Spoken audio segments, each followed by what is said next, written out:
Okay, let's call to order the regular business meeting of the Board of Education for Tuesday, January 29th. I guess everyone to stand, please recite the Pledge of Allegiance. Allegiance to the flag of the United States of America and to the republic for which it stands, one nation, under God, indivisible, with liberty and justice for all. All right, thank you to all you brave souls who have come out this evening. It's a little chilly out there. And I see people with sweatshirts who talk about swimming. Yeah. No, never. I can't even imagine swimming in a pool in this weather. Okay. All right, so let's start with a roll call, please. Jim Batson. Here. Pat Grudy. Here. Lisa Hessel. Here. Kevin Huber. Here. Scott Luce. Here. Aaron Lundstedt. Here. Casey Rooney. Here. All right, so we got everybody this evening. Our agenda, we will have, we'll open it up for public comment.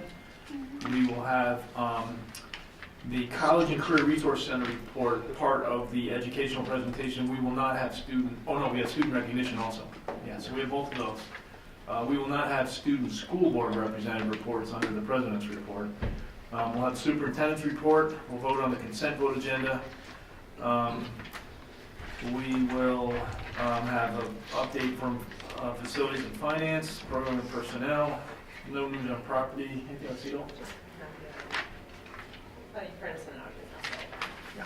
Okay. ISB, Jim? No. Nothing? Okay. And then we are going to cancel the executive session due to the weather and the plummeting temperatures here this evening. So the semi-annual review of closed session minutes we will take up under the superintendent's report. Okay? I think that's it. Anybody got any other comments? Okay, so let's open up. Anybody from the public who would like to speak tonight? Anybody? Okay. Then we'll move on to our educational presentation, so student recognition.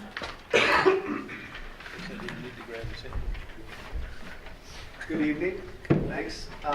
Excited tonight to have members of our female swimming and diving team.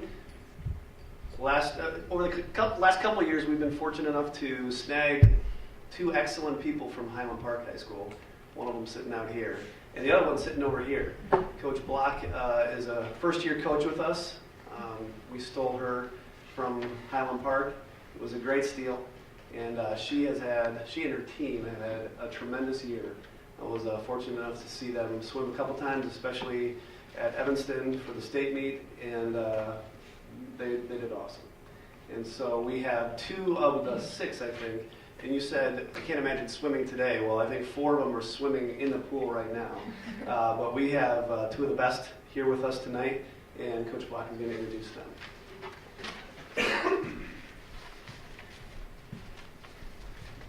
I'm not quite as tall. First of all, thank you so much for allowing us to be here and to recognize what the girls have done. It means a lot to us. They put a lot of time and effort in, and again, they swim in all weather conditions.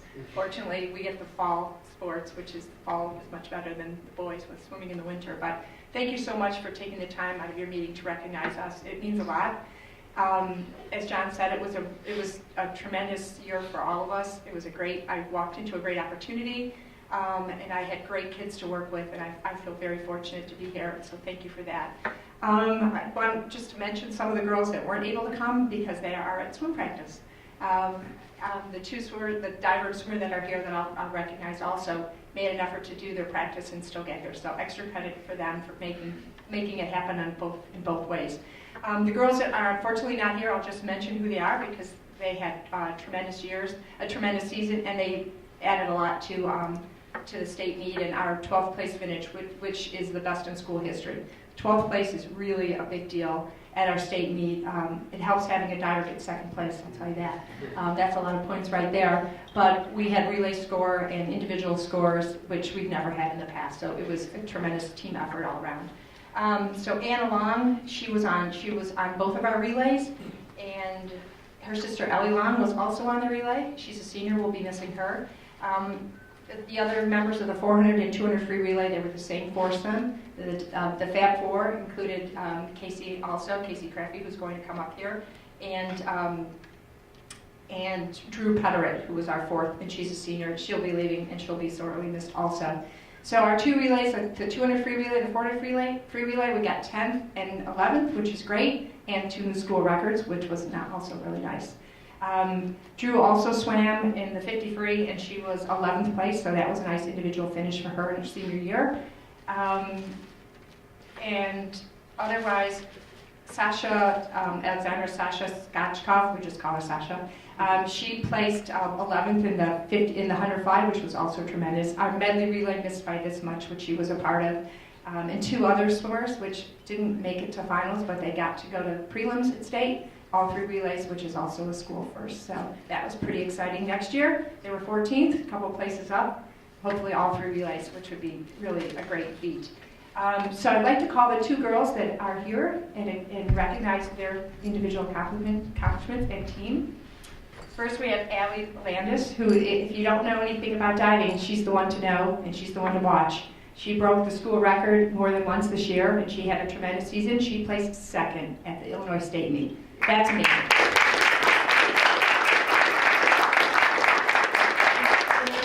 Correct me if I'm wrong. What place were you in going into the last round?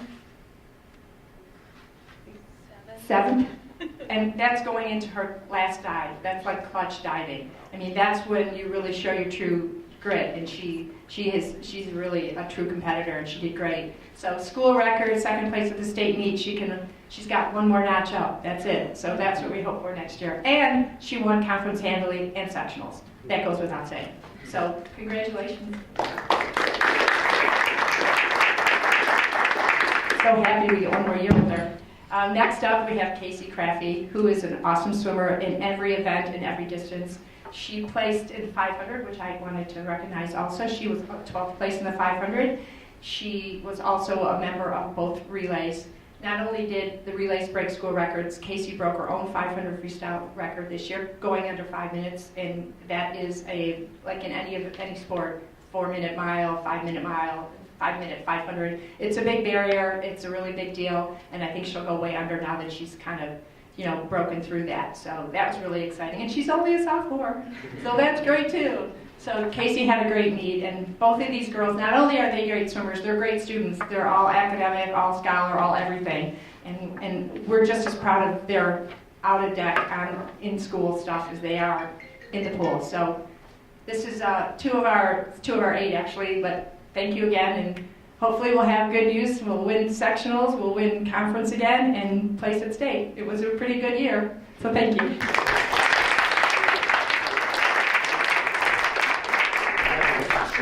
Coach. Thank you. We're going to take a picture. So you jump in with the girls, and then we'll just kind of flank through here.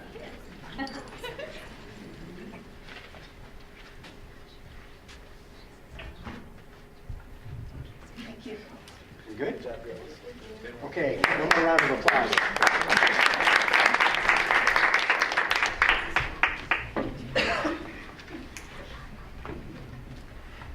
Ernest, if I could just share that Casey is a Vernon Hills student, but she's sort of an adopted wildcat because her mom is Doreen Lemke, who is our special service teacher at LHS. So congratulations. Great, thank you all. And as always, you're welcome to stay for the rest of the board meeting, or you can actually go home and get one. So, your choice. Thank you. Okay, thank you. Right, next up, College and Career Resource Center report. This is one I've always looked forward to.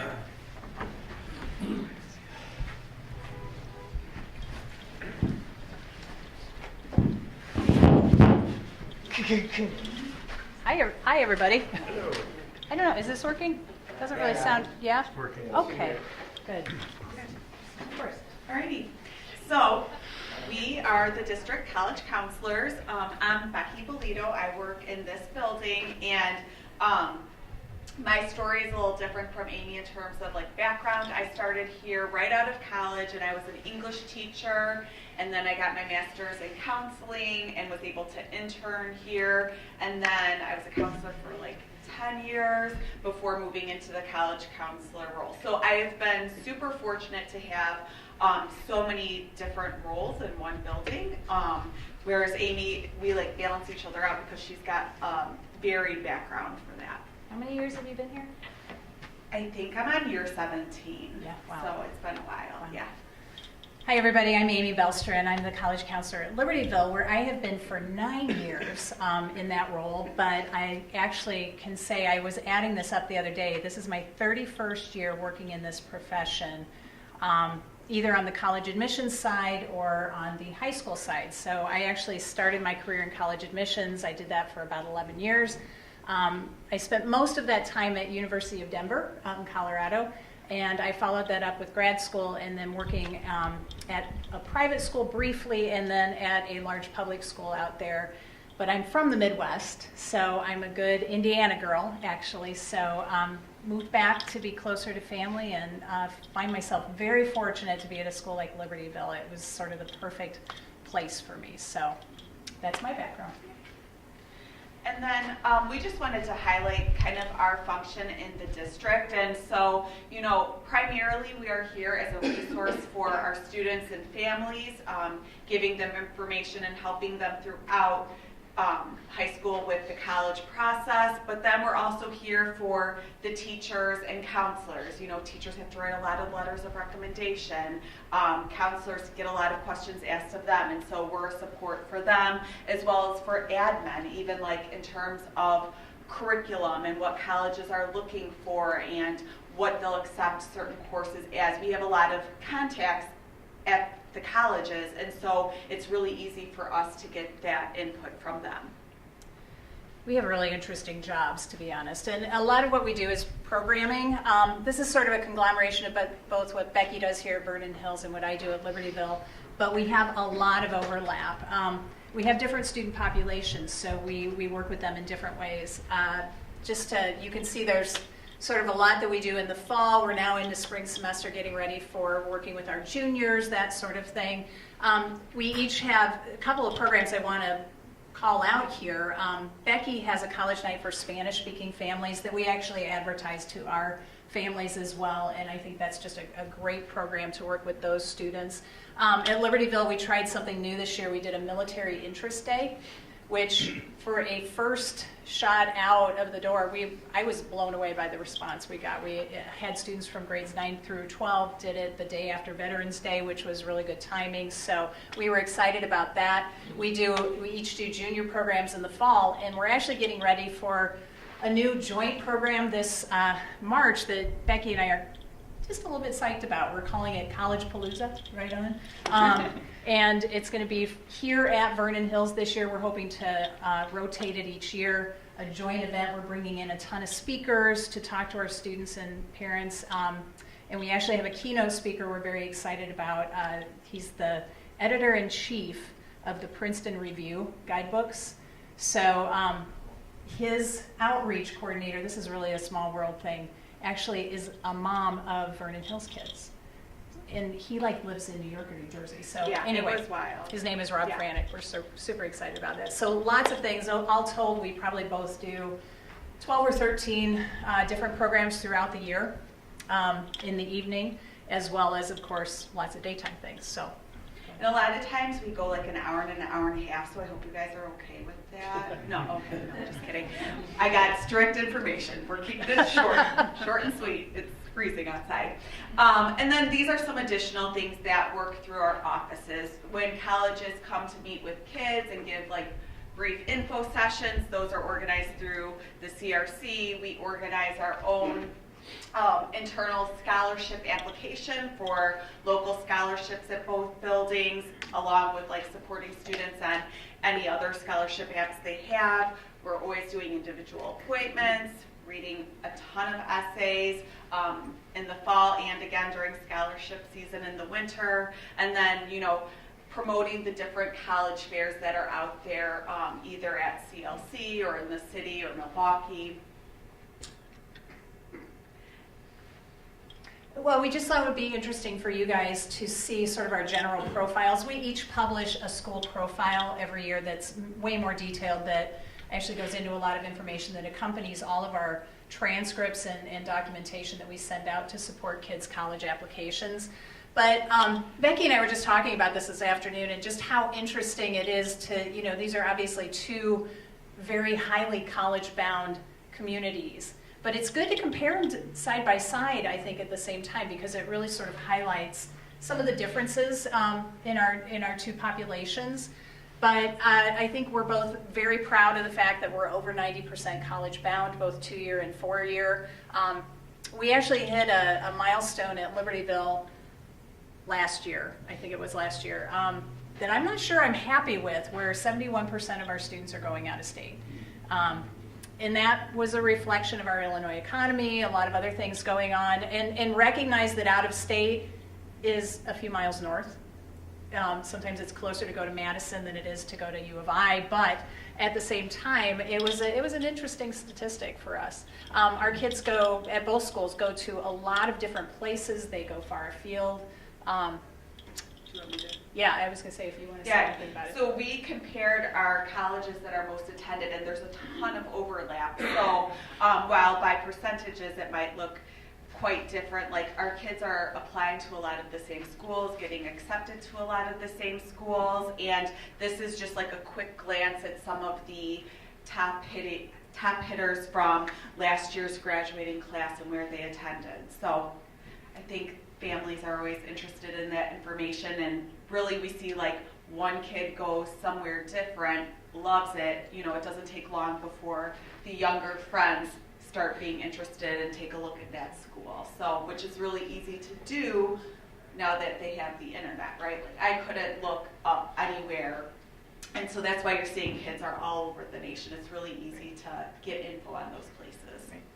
Right. We always joke that the Big Ten is very well represented in District 128.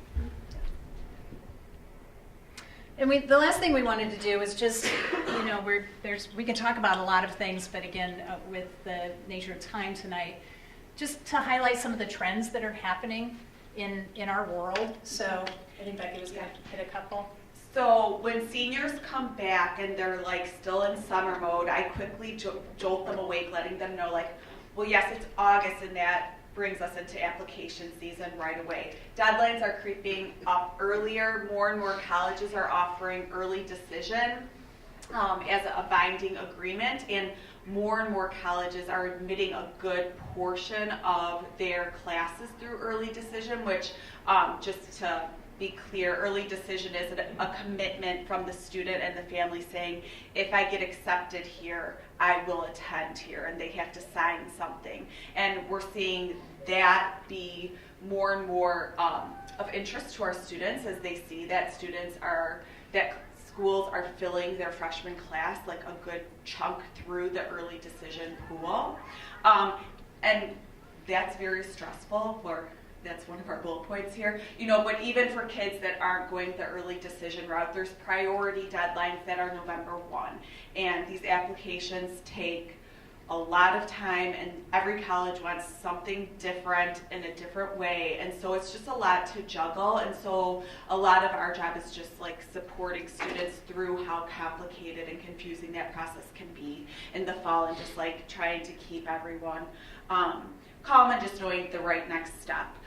For testing, more and more colleges are actually starting to go test optional. A big one this fall was University of Chicago said that they would be open to students not sending a standardized test score, that was a piece that if the student wished to submit it, they could, but it wasn't necessary, and that's just a reflection of more and more colleges realizing that a test on one day is not a good indicator always of future success at college. And so the essay, made a big deal, I think like 10 or so years ago, about adding the essay component to standardized tests. There's only like 13 schools or so that actually require that. Subject tests very rarely required. And a lot of colleges are allowing students to self-report their scores, which is nice for financial reasons, that kids aren't having to pay for each test score that they want sent to each college. Once they decide where they're going to go, they have to send the official score to verify that they didn't just make up that they got, their score. But it's like they would do so jeopardizing their admission. So it's to provide more access to students that maybe like financially it would be limiting to have to send a score to 10 different places, for example. Well, on that note, actually talking about self-reporting, I'm going to skip to the next bullet. We're finding more and more colleges are allowing students to self-report their transcripts, essentially their grades and classes on the application and not send an actual official transcript. That's a wave that's going to continue to, I think, grow, because I would not be surprised at all if in 5 years the majority of colleges are doing that. So just some interesting trends that are happening. Because of all the confusion and because of all the different options out there, we spend a lot of time just calming down students and parents and letting them know it's all going to be okay. Your child's going to go to college. You're going to go to college. This is all going to be okay. But as with any school district, our kids are very brand name conscious. They're looking at certain types of schools. They're very hopeful. And they just continue to apply to more and more colleges. So we're constantly trying to let them know it's all going to be okay, that you're going to land, it's going to be fine. And then finally, there's just some interesting developments happening in our world as well. You might be familiar with the Harvard case that they have had a suit brought against them about discrimination in their admission process, and it's sort of bringing back that affirmative action argument, that is affirmative action really appropriate or not. We also belong to an organization we'll tell you about that is a national organization of high school counselors and college admission professionals. They are under investigation by the Department of Justice. We're not even 100% sure why, but we think it has to do with deadlines. So just weird things are happening in our world, and it's got everybody kind of on edge. Yeah, and these are some of the organizations that we participate in, and so we're very lucky that our district is supportive of us being very involved with these different organizations, IACAC, NACAC, College Board, and then different advisory boards for colleges. Colleges a lot of times want to get feedback on how they're handling their business through a high school college counselor's eyes. And so Amy, I think, has a meeting next week, a conference call with one of those colleges, to give some of her feedback. IACAC, the past 2 summers have been lucky to go on what's called the Bus O-Fun or the Plane O-Fun tour, and it's basically a group of counselors and college counselors from Illinois who tour 12 to 14 colleges in 6 days, and it's like the best workout of my life. So, but it's an invaluable professional development experience, and there's no substitute for that. And we go to the NACAC conference every year, and she's not telling you that she's going to be coordinating that bus trip. I just try not to think about it. Yeah, somehow they got me to say yes, I would plan it. So I am planning a tour for like 44 counselors, and I'm really bad with maps. My husband couldn't believe that I got this job. I'm like, I don't have to know how to get there. I just need to know where to go. So, yeah. That's pretty awesome that Becky's getting involved at that level. And we both have done a variety of things within these organizations. So it's great to be supported to do this and to also grow ourselves professionally, because we find immense resources through these organizations. So I think that was our main things we wanted to highlight for you, and just see if you had any questions, anything you wanted to ask of us. Yeah. I am curious about, like, when you have students, and I'm guessing it's a fairly small percentage, that are doing like performance-based college admissions. So, for instance, in singing music or acting, music, whatever, yeah. Is that something that they come to you for guidance? Do they go to the department in fine arts? Do they? Yes, Both, honestly. yeah. I think it's anytime students are looking at really competitive programs like that, be it in dance, music, theater, any of the visual or performing arts, it's kind of a team effort.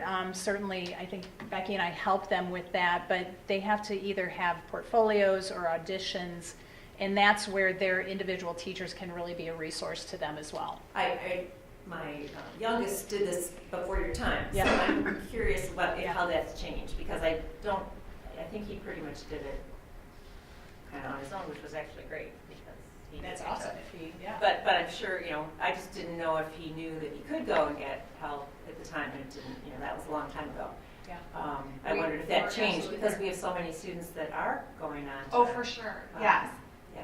And I think, just even knowing to guide families from the beginning, if they're talking about that, like, hey, your application process is going to look a little different, Yeah. and you need to get a head start on that, because for some colleges you're going to have to apply to the college and then also to the music department, for example, and you're going to have to set up an audition and just, so I think the teachers are also good at communicating that, because a lot of times they're the first line of defense in terms of knowing which students are really passionate about pursuing that. But then, I had to sit last year on the phone with a college in the performing arts department, with a student to try and navigate a difficult circumstance, that she wasn't quite sure what was going on. I wasn't, and we got the answer together. So That's neat. I'm glad to hear. I just think we have such great kids that are coming out of Oh, our schools. absolutely. And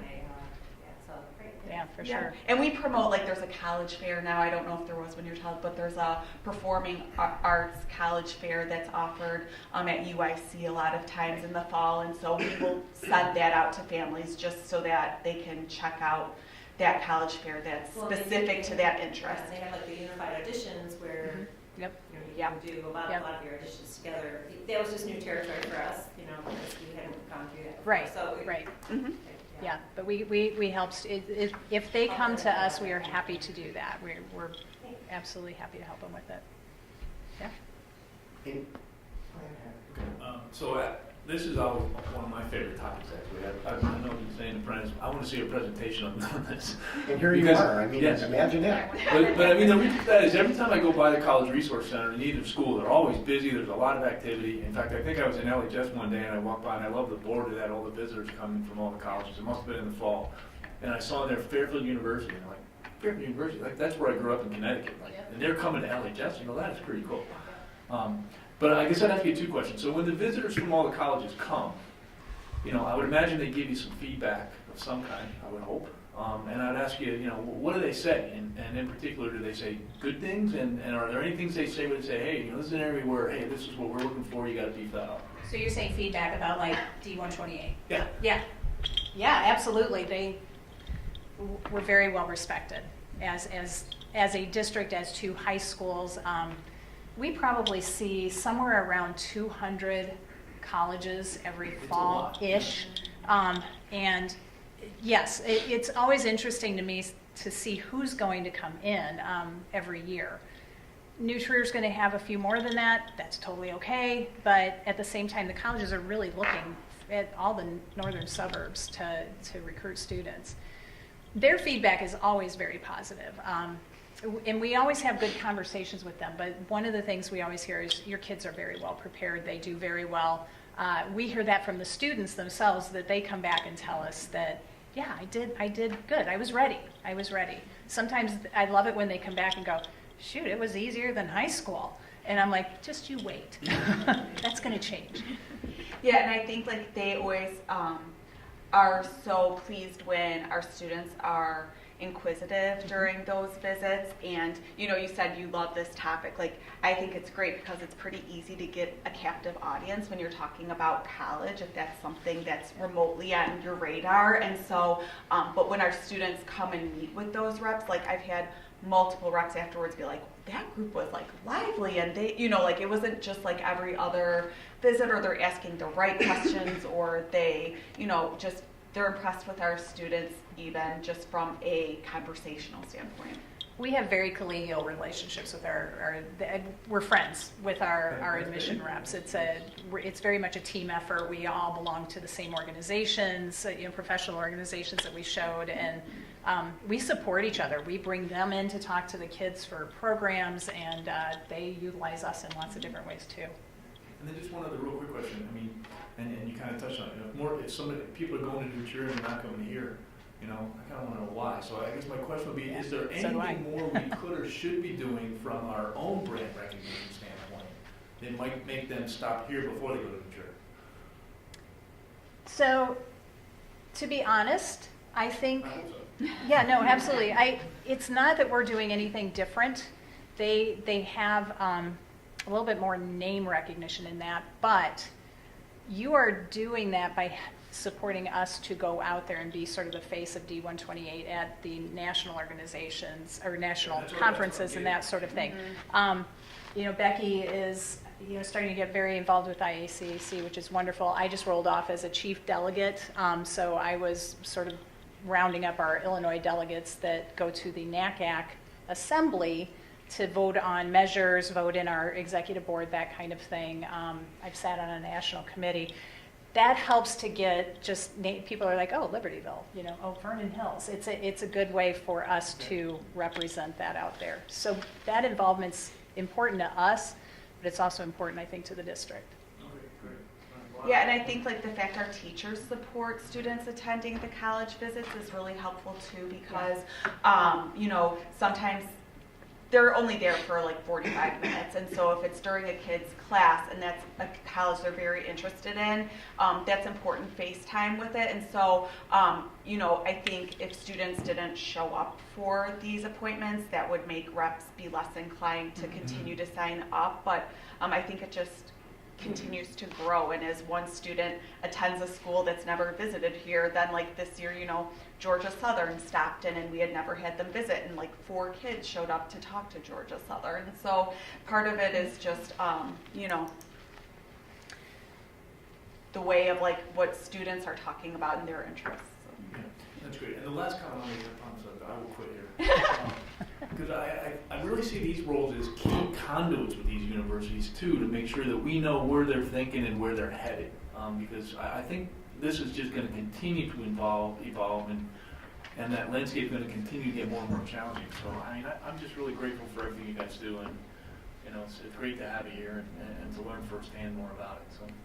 Just one quick comment. So, fresh out of this, 2 girls through it, as you know, in the last 2 years. If you can get Sean through it. I always save the best for last. No miracles there, buddy. Listen, That was Sean. That was Sean. That was Sean. Yeah.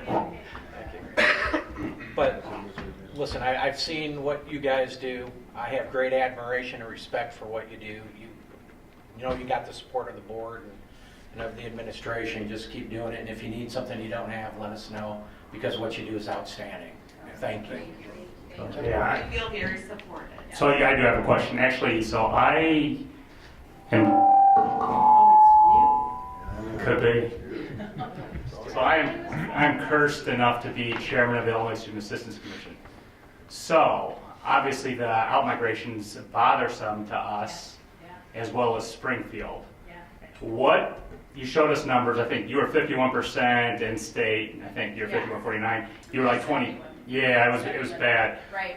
I assume those trends are actually going the wrong way. Well, so what we're seeing now is it's spinning back. So when, you know, the recession hit, and there was a lot of bad media press about, you know, Illinois schools and the cost and just a lot of stuff. It was budget concern. It was budget, you know, parents were saying. Will Eastern Illinois University be in existence in 2 Exactly. years? And parents were saying. They've been in Charleston forever. I mean, that question's been asked on. Right. Yeah, no, for sure. Parents were actually saying to me in my office, I'm worried about sending my kid to an Illinois school because we don't know what's going to happen.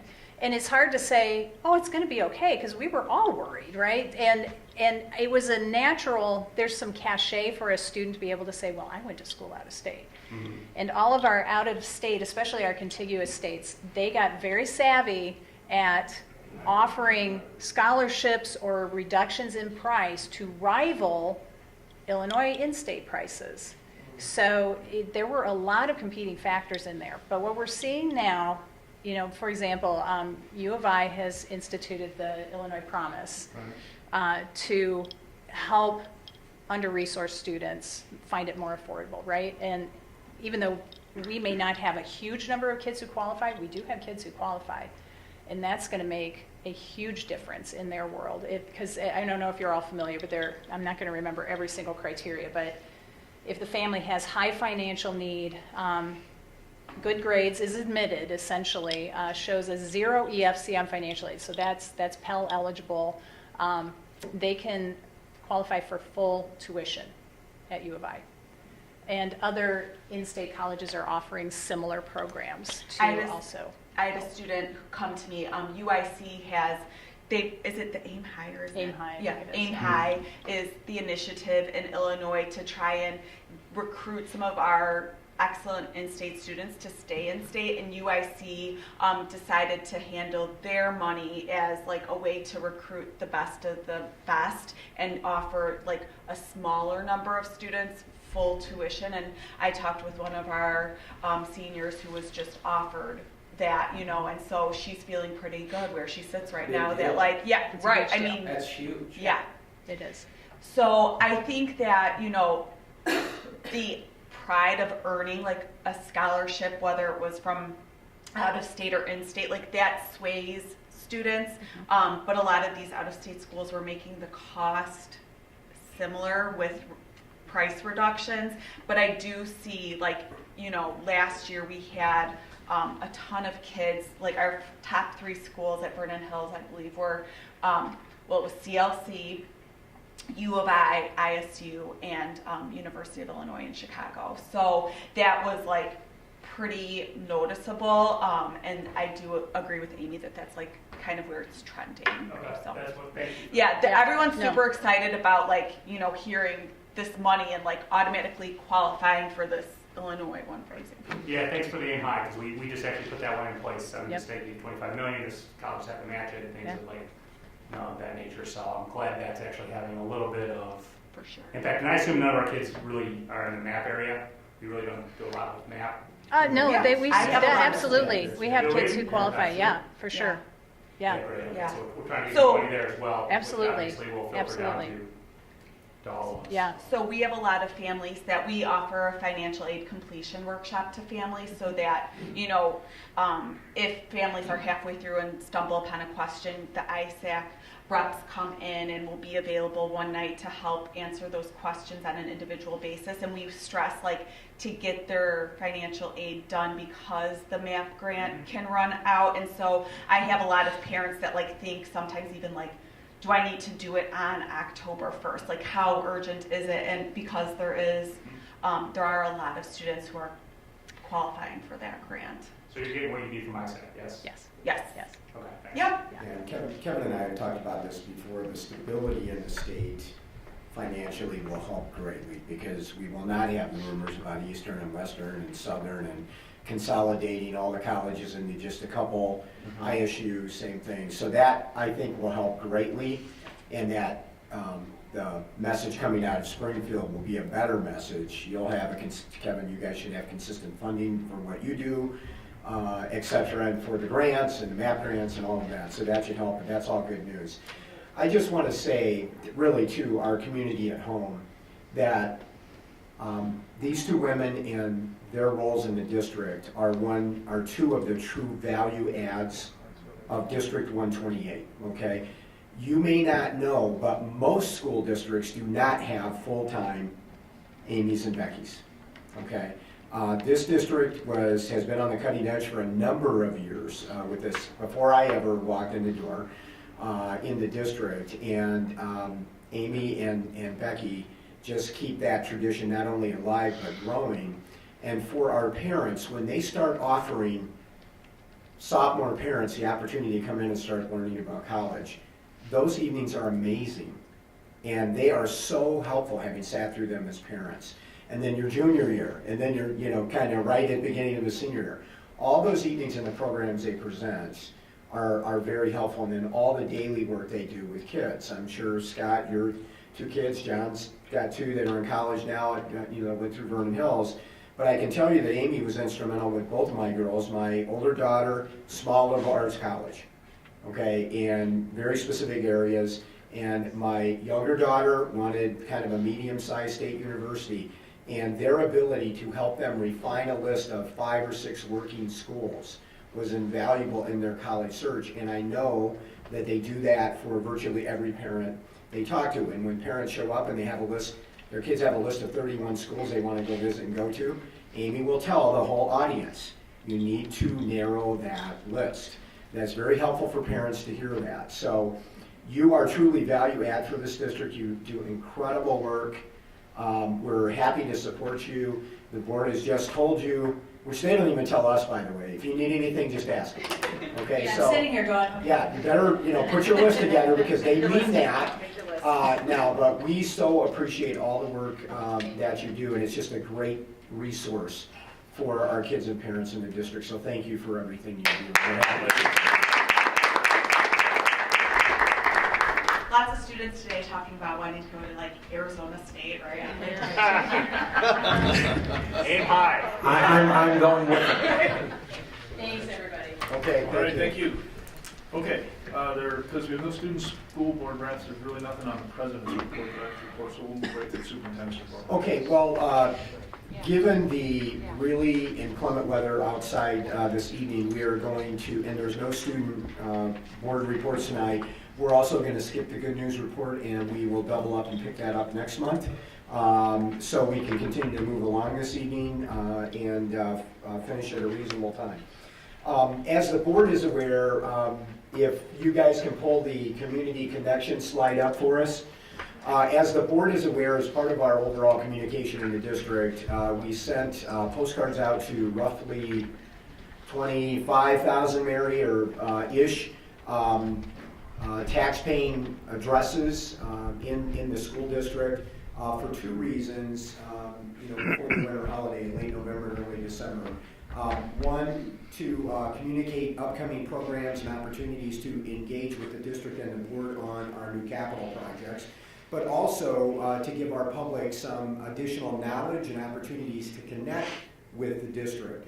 So Mary's been tracking numbers, and we've actually had maybe 40-ish folks sign up to get additional information from us, just John P. taxpayer with no kids in school. And so they will now get all the information that you get as parents, e-paw prints, the e-board briefs, all of that. But the other thing, in the paw prints that come out Friday before our school board meetings or our committee meetings, there's a notice at the top of the paw prints that says, we're going to have a board meeting on Tuesday, January 29th.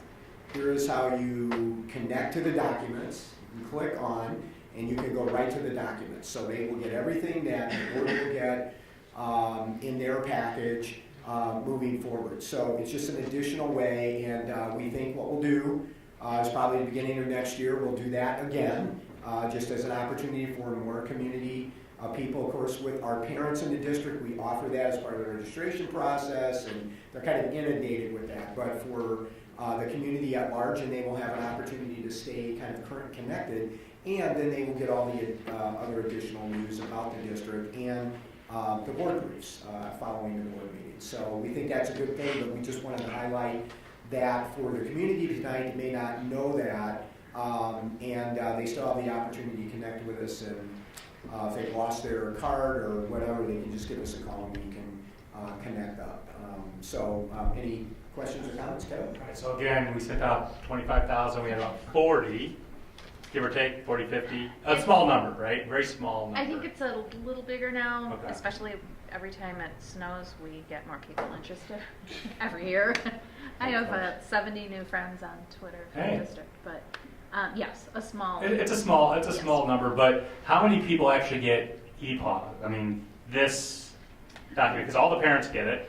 There's over 5,000. 5,000. We're pushing about 5,500. So 5,500 people, give or take, Yes. get our board meeting materials, get notice of our board meetings with everything that could possibly be discussed if they have any interest. So I think that's actually, that's again, the 50 or 100 out of 25,000 seems small, but let's be clear, over 5,000 people have the opportunity to weigh in at board meetings if they so choose. I think that's just always important, something important to remember when we hear that, we don't know. So thank you, by the way, for pointing that out. I think that's that's a great thing you do right there in terms of Good, thank giving you, them Kevin, opportunity. and Yeah. credit to Mary for her work on, communication behind the scenes. And also know that, of course, we've got, a large Facebook contingent. We have a large Twitter contingent as we push information out. So, we work across all those platforms, and really Mary coordinates all of that for us and plans that. So we appreciate the work, obviously, and I know the board does it. Mary does on all our behalves. Pat, you were going to say something, I think. No, I'm good, that's good. Okay. Good job, man. All right, okay, thank you. Next up on the superintendent's report is LHS and VHHS major capital projects.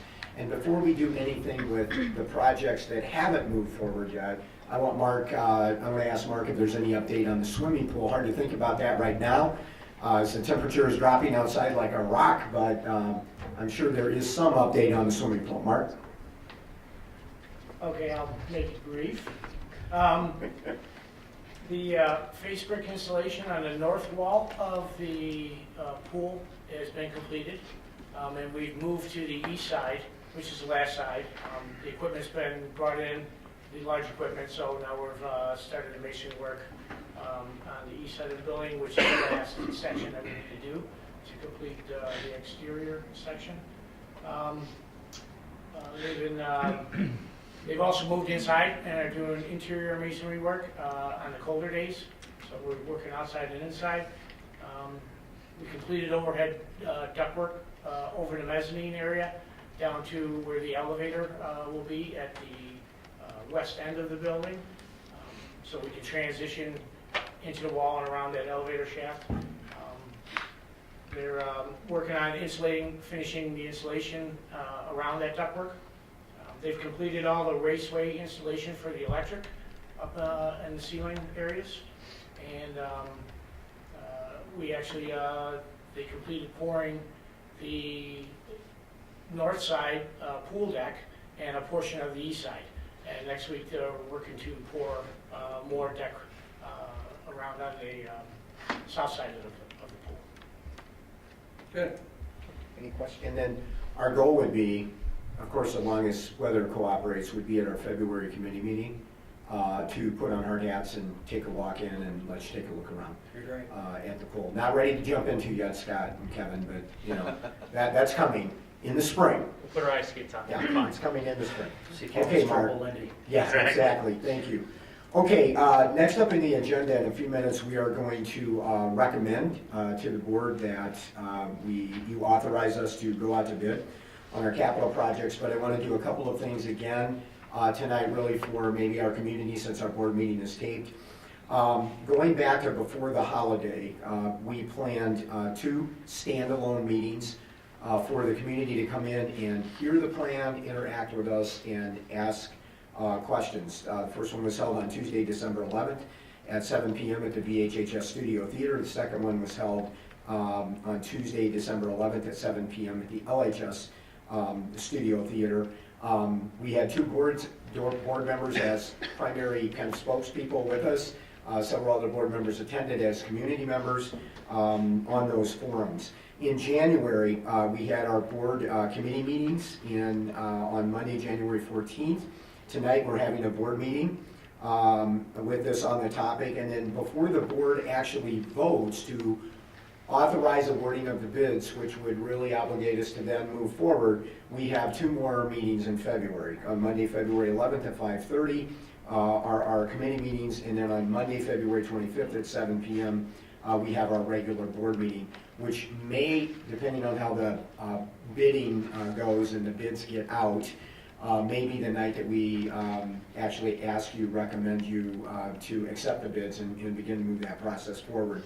But as we discussed at committee, just for timing's sake, it may be early the next week at a special board meeting.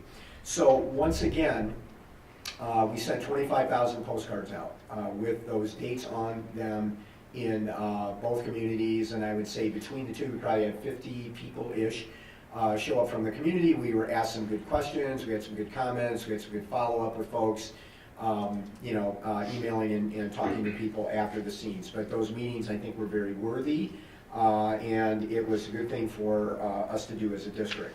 So the other thing I want to cover before we make a recommendation tonight is really our FAQs on capital plans. So what work is being proposed and why is it being proposed? The District 128 Board and Administration have been assessing and reviewing long-term Libertyville High School and Vernon Hills High School capital needs for approximately 5 years. In the past few years, the board has completed assessment, prioritized needs, and reviewed options to meet those needs. All current and/or proposed projects will be paid for from existing cash reserves and will require no borrowing on behalf of the board. The highest priority was replacing the current or soon-to-be old LHS pool and adding more on-campus parking.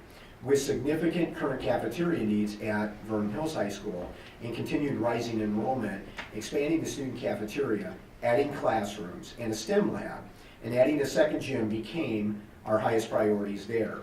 Based on current rising enrollment and future enrollment projections at Vernon Hills, the board is considering a conservative approach to the addition of classrooms, with future options to add more classrooms if and as needed. At LHS, the planning would include completion of the new swimming pool, which had been previously approved and, as we just discussed, is under construction. The work is expected to be completed on the LHS swimming pool sometime in the spring of 2019.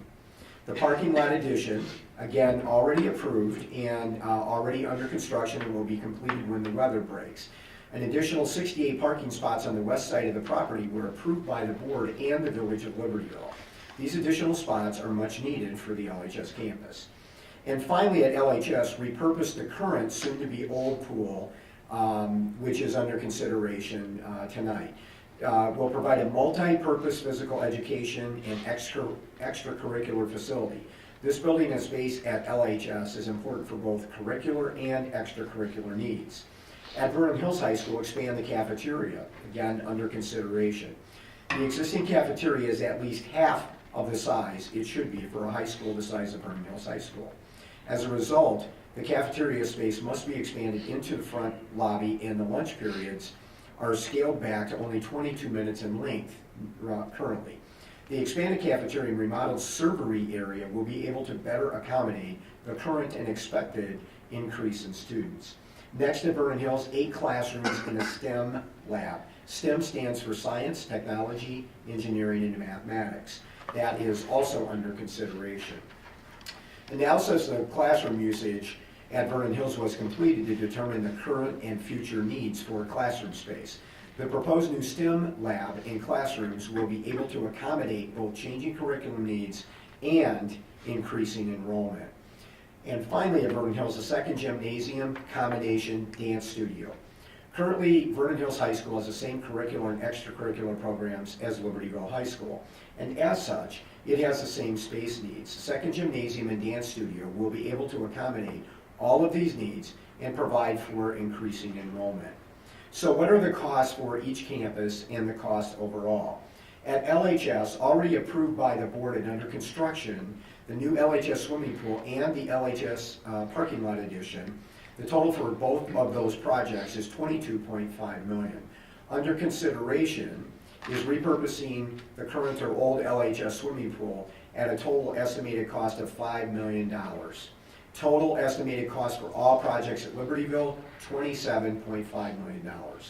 At Vernon Hills High School, under consideration, expansion of the cafeteria, addition of 8 classrooms and a STEM lab, and addition of a second gym. Total estimated cost for all projects at Vernon Hills, $26.6 million.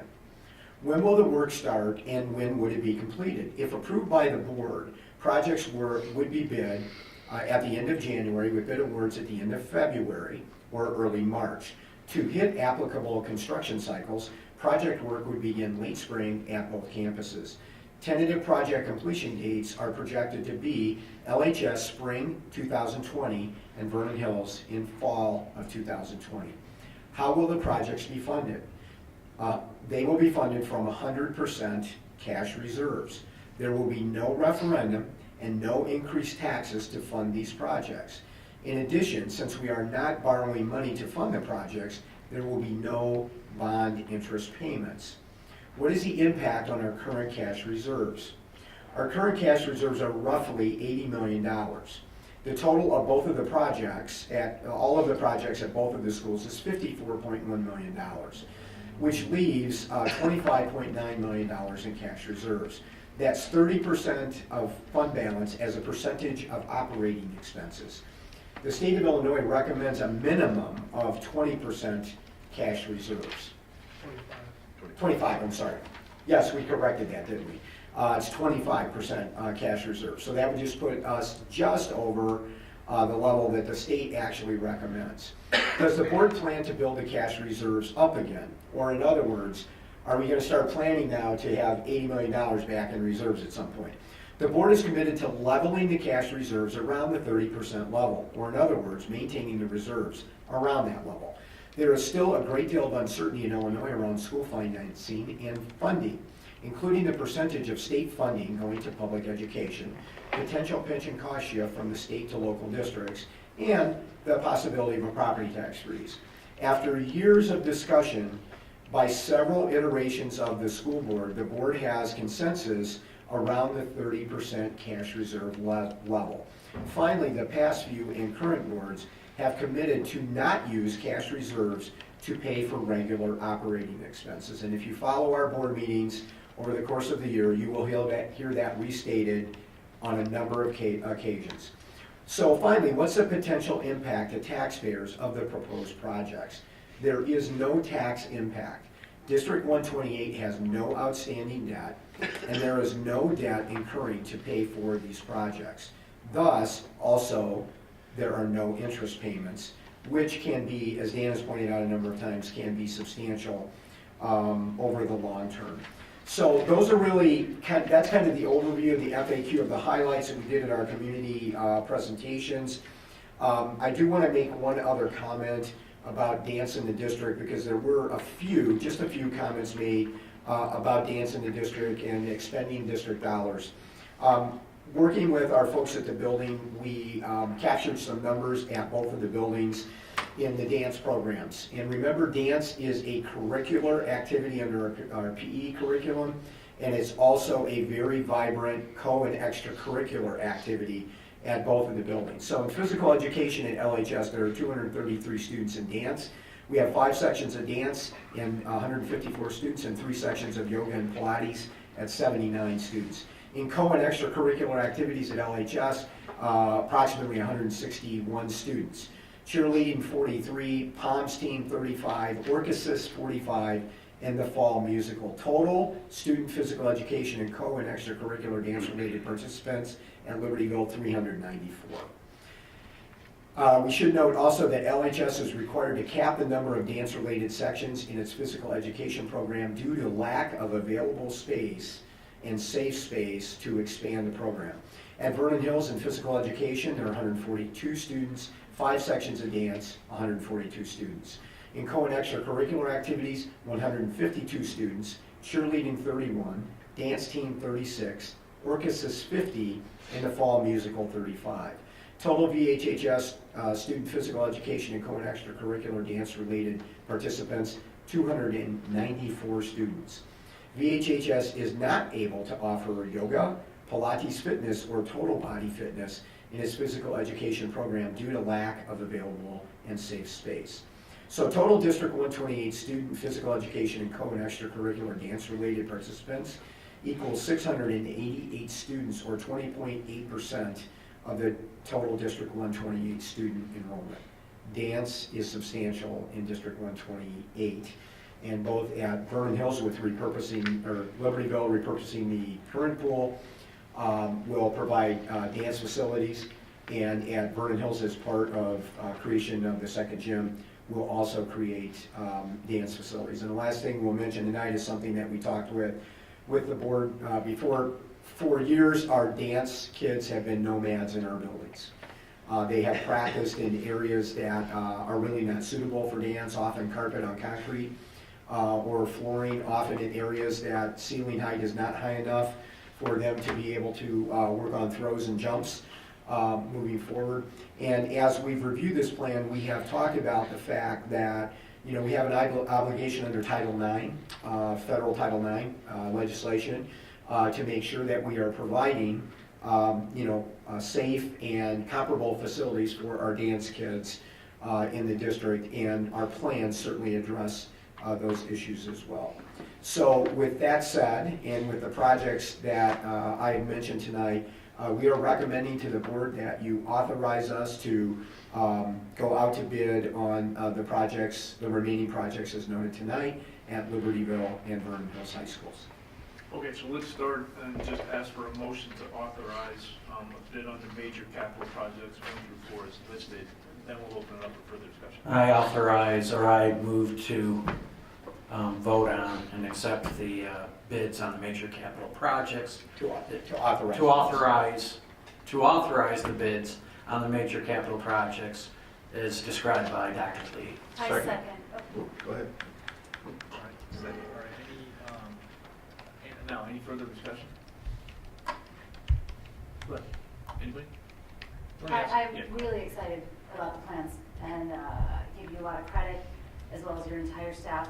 There great has job. been countless hours on behalf of several committees, teams, employees to really get this off on the right foot and do it right from the very beginning. So I'm very excited to see the bids come in and very excited to potentially get started on this. And I hope that the people watching this, if they're watching the video at home, don't get the impression that, you know, we're somehow not interested in this. We've spent a lot of hours, numbers of meetings, literally years of discussion on these topics, and had some quite in-depth conversations. And I too am excited about getting these projects rolling. And thank you, Lisa, and thank you, Jim. Again, great teamwork as we always do in the district. Lots of people working on this, and we want to thank the board. This is something that we have been actively talking about for over 5 years.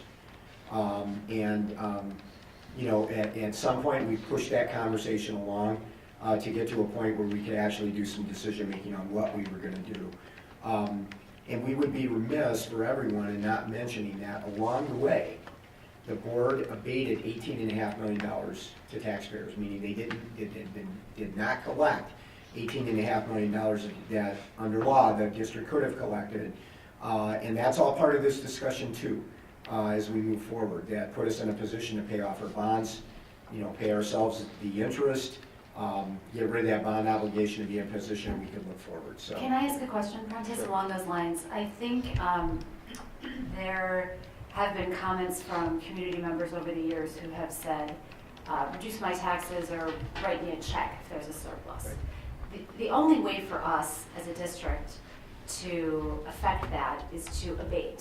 Is that correct? That would be correct. Because there would be no mechanism Right, to write a check. to write a check. Right.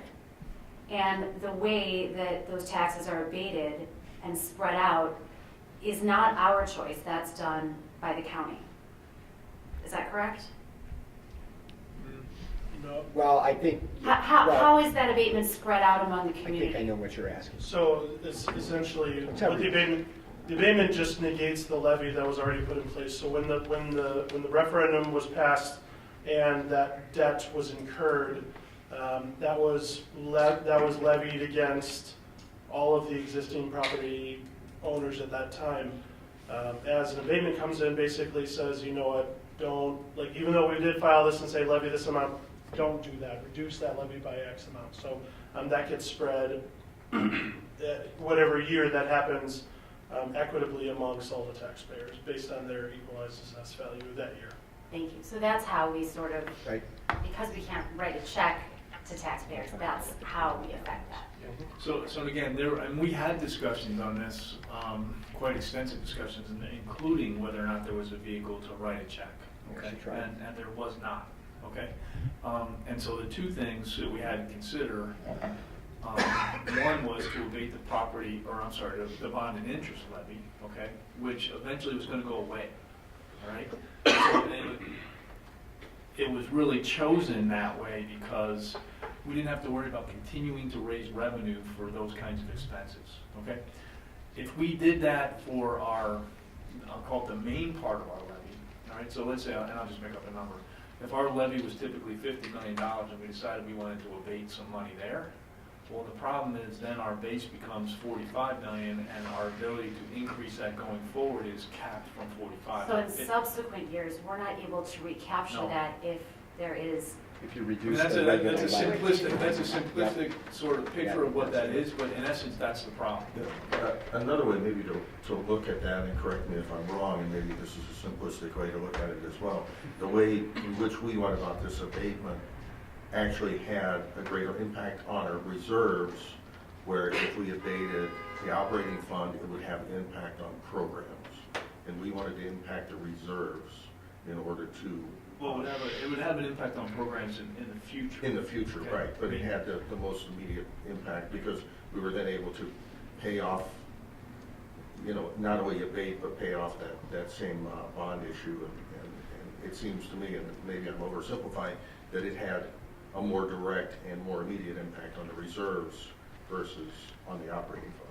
So for example, if our levy was $50 million a year and we could actually abate $10 million of that and say in any given year we're going to only take $40 million and not take $10 million for the taxpayers, if the following year we could bring it back to 50, well, that might have made that a viable vehicle to do it. but the Okay, state with law the doesn't tax caps, it enable doesn't, us. we can't figure out a route. Right. So that was really why that wasn't done, okay? That's helpful, thank you. I would like to make one comment too, because I know it's been reported in the press about the district and hoarding cash and doing that. Never has there been a discussion on this board in the numerous years I've been here. I won't even make a number because I'll make a wrong one. Where we had any conversation whatsoever talking about hoarding cash or frankly even building the reserve. Okay, I really don't think there's ever been one discussion where we talked about building the reserve. Okay, we're very fortunate to have built those reserves. Okay, and we're very fortunate to be in this position where we can essentially pay cash for these big projects. Okay, but I need to make it clear that we have never talked about hoarding cash. We have never talked about building reserves. So, I mean, there's never been an idea that we would like build it back up because we never really had a strategy to build it in the first place, okay? I mean, some of these are the unanticipated events that they come with, revenue a little higher than anticipated, spending a little bit favorable than anticipated, and over the years, we've been narrowing that gap, I think. But it just never was part of the strategy. So when there was a surplus, the board simply chose not to spend it. And we absolutely chose not to spend it. What Dr. Lee said earlier, it's been a bedrock principle that we would not spend reserves, at least on a continuing basis, to fund any operating expenses. Because once you do that, once we find ourselves in a deficit position from an operating standpoint, you can't recover. Because you're already maximizing your levy capped by inflation, okay? And so you assume, I mean, with that levy capped that way, it's very difficult for us to control our expenses such that they wouldn't go up, let's say, at the rate of inflation, without cutting programs or doing some of those things, okay? And so our ability to make up, let's say, if we were running a $5 million deficit, our ability to go from a $5 million deficit to a break even is really not feasible without cutting programs, right? And once you start using reserves to do that, you're on that track. Right? And that's why we've always said, and we've always had conversations when we did our budget reviews, we said, nope, we got to go find a way to cut some spending pretty much as we go. Okay? And so we've done that over the years. That's why we cut the administrative headcount, right, by about 20%. Yeah, $530,000 a year. Yeah. So. And this is something that the board has been talking about since I've been on the board in May, and before that. And pretty much it's since I've been on really- board. It's Yeah, really years. important All to of us. reiterate Yeah. as we are now on the precipice of moving forward with this And project. So here's thank you for clarifying. There that. really I think was, it's important. I think it's important to realize that all these capital projects, I mean, I think there was a tipping point here, okay? And it was really the Hawthorne experience, okay? Because we had done demographic surveys for a number of years, and I think for a while, there was little evidence really that the population growth demographics were such that we were going to need to add space in Vernon Hills and Libertyville. And that's why, I don't know, now it's probably 5 years ago that you guys first asked for a gym, and we said, I just don't see it, okay? But I think what's happened over the last 2 years in particular, I mean, I know when I get challenged on this in the community, it's really easy for me to say, well, there's one thing we know for sure. The kids are in the school at Hawthorne, and they're coming our way, okay? This isn't some model, this isn't some projection. They're in seats, okay? In fact, they're in trailers.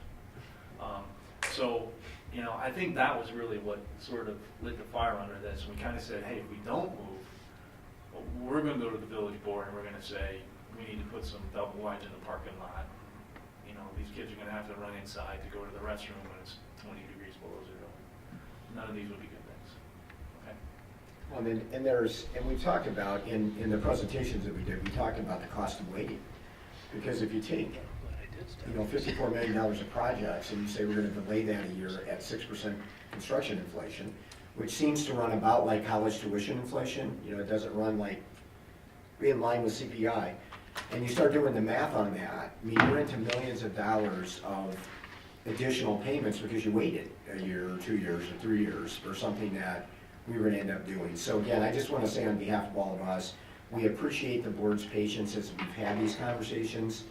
You know, for the folks that have been on the board, Karen and Pat, Jim, for a longer period of time, and certainly for those of you that are newer in more recent times, as we've kind of worked our way through this. And I think we're in a really good place. I know we feel really good about it. I know you feel really good about it.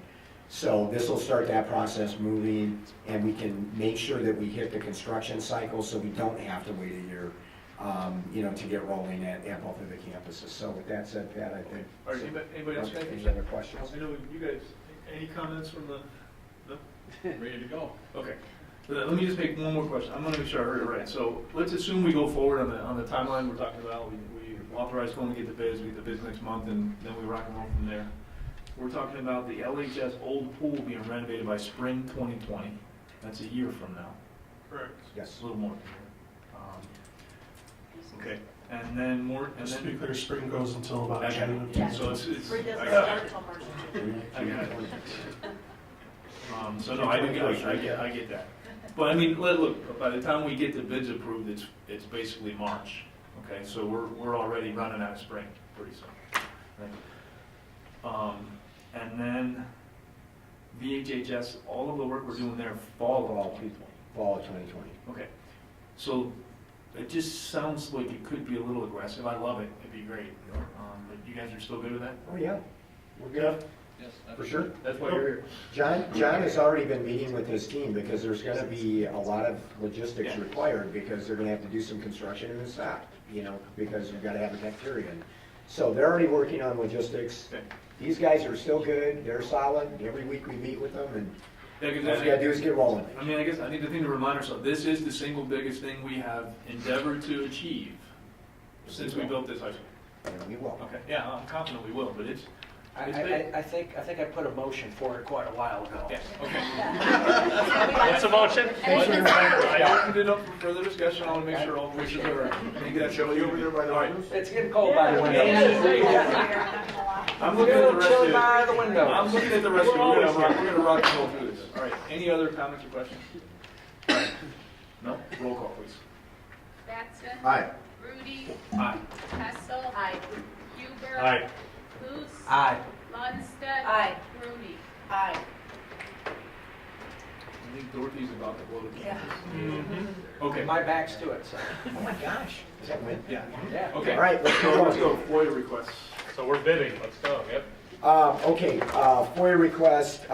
We have a series of requests here, and as you know, I'm actually required to read this into the record now. So forgive me, this is a little bit longer, but I'll try and move through this. On 12/10/18, we received a request from Amanda Marquez. All emails to and from Nora Castro, Chris Castro, Marquez family, and staff from July 10, 2016 to January 1, 2017. Asking please to not include any student to teach versus contacts. Response requesting clarification was made on 12/11/18. Deadline was 12/7/18. Clarification received on 12/11/18.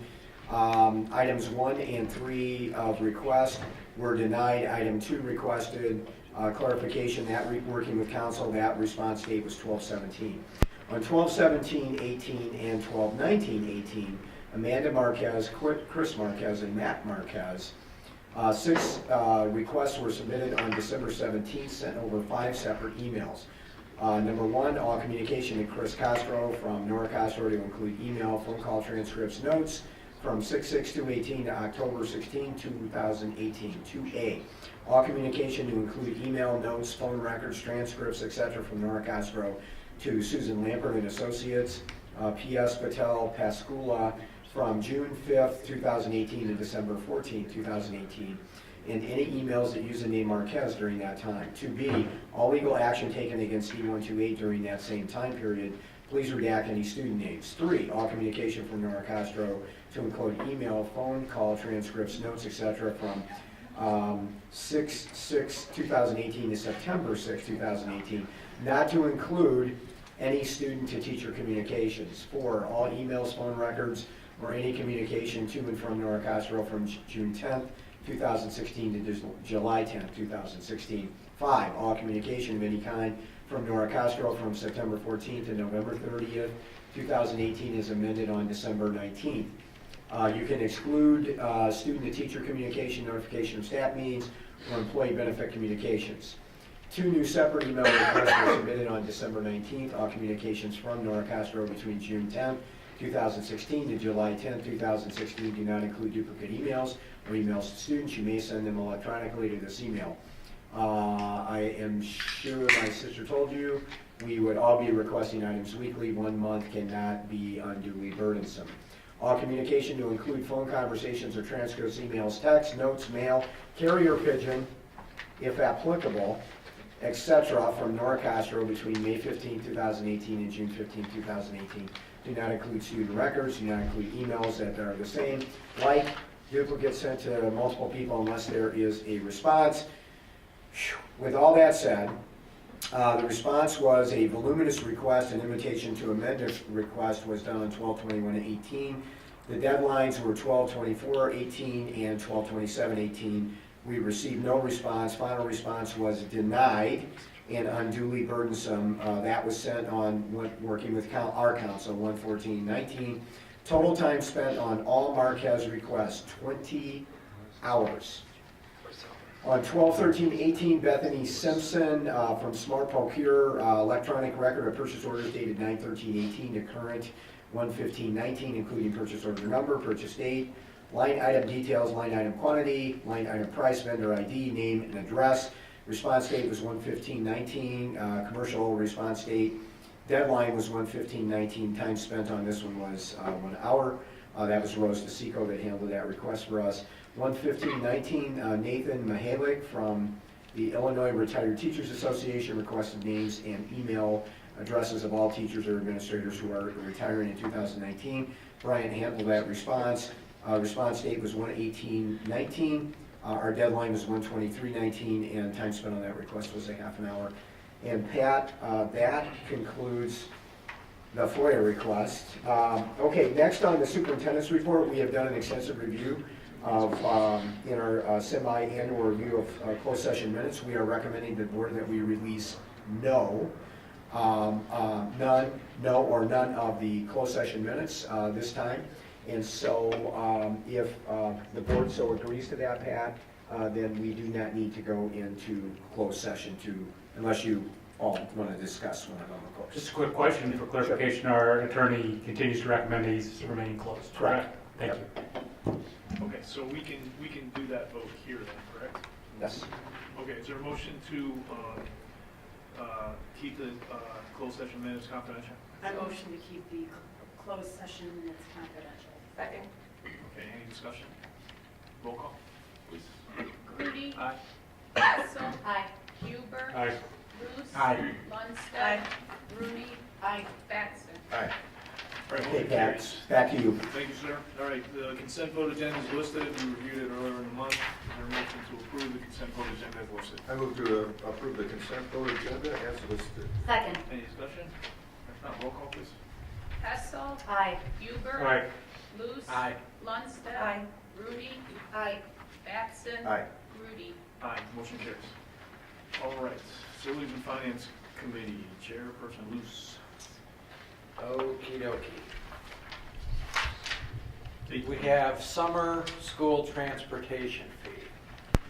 Yeah, just as we discussed in committee, looking at our fee, our cost per our We bid out our transportation last year, that cost went up 25%, and which would include our summer school transportation, so therefore looking at our fee to see if there's a corresponding increase. Currently, the current fee is $45, has been there for several years. Just looking at it, I personally didn't feel that a 25% increase in that fee would be something I would recommend at this time. However, I do think going from the 45 to 50, I think is a good balance. This doesn't come really close to paying for it. It's honestly more of just to help offset the cost of summer school transportation. So we're looking for a motion to move the fee from $45 to $50. I move to increase the summer school transportation fee from $45 to $50. Second. Any discussion? Huber. Aye. Luce. Aye. Lundstedt. Aye. Rudy. Aye. Batson. Aye. Rudy. Aye. Hessel. Aye. All right, motion carried. Anything under other? We are good. All right, program and personnel, Chairperson Johnson. Okay, we have a couple items here. We have board policies for a second reading and adoption. I don't think we need to go through these in any detail. They've been reviewed both for first reading at the last board meeting and during committee meetings. So, and there hasn't been any, Brian, There's not been any changes. No adjustments or anything. So, I think we'll just look for a motion to approve these. I move to approve the listed board policies after second reading and adoption. Second. Any questions or comments? Okay, roll call, please. Luce. Aye. Lundstedt. Aye. Rooney. Aye. Batson. Aye. Rudy. Aye. Hessel. Aye. Huber. Aye. Okay, we have a couple of employment of employees as listed.